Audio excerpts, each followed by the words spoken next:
We're now joined by Evgeny Morozov. He is contributing editor of the New Republic. Mr. Morozov, thank you very much for being here at the St.Gallen Symposium this year. In your last book, To Save Everything, Click Here, you argue that the widespread and boundless faith in the fact that the internet, smart apps, more data and so on, makes this world a better place is very dangerous.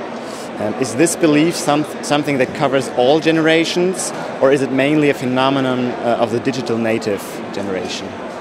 Well, I think what we have to keep in mind is that the euphoria and the utopianism that we currently see associated with apps and smartphones and smart devices for tracking your physical activity, for example, partly has to do with the proliferation of these gadgets and devices, and partly has to do with the fact that many of us are present on various social networks where our behaviors can be analyzed and compared. So you can actually gamify some of our behaviors and make previous activities like recycling, for example, into a game where you're playing against your friends from a social network.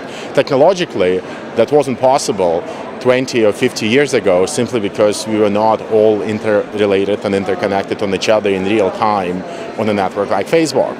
On the other hand, it would also not be accurate to say that previous technologies, whether it's the radio, the telegraph, or television, or perhaps even smaller technologies like the larger technologies like the automobile or the airplane, did not evoke similar bouts of utopianism, and they clearly had, and we know it from history of technology books that similar rhetoric has always gone together with the proliferation of new technologies. But I think the fundamental change that we are seeing, which is not itself a function of generations, but just a function of the affordances of technology. I mean, the interconnectivity in real time that connects every single individual more or less to each other via the smartphone is not the kind of interconnectedness that you had with one-way devices that allow you to communicate only in one way, like the television, for example, right? Or the telephone, which allowed you to place connections one-to-one, but not one-to-many.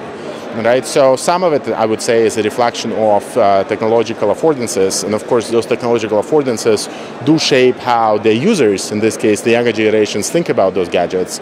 But I do think that we need to keep in mind both the technical and the cultural components at the same time. You can't analyze what's happening now by focusing just on one or another.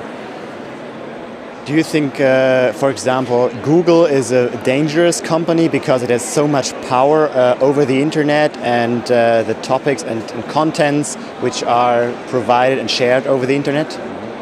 Well, any company that is essentially in the business of infrastructure, and I would argue that Google is in the business of infrastructure when it comes to organizing and allowing us to communicate around issues connected to knowledge, information. I mean, clearly Google is a major gatekeeper, which is becoming harder and harder to disrupt, in part because they hold so much data that any startup with a better algorithm would not be able to get where Google is, simply because they don't have the data to personalize the search results.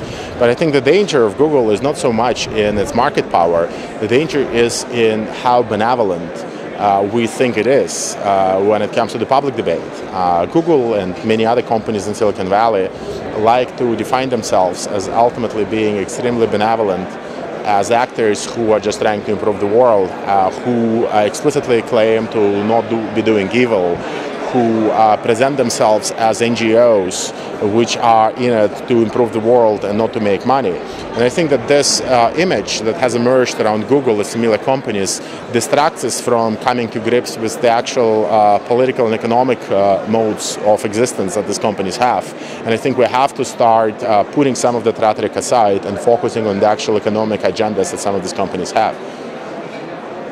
Thank you. One last question regarding these topics you are sharing here at the St.Gallen Symposium.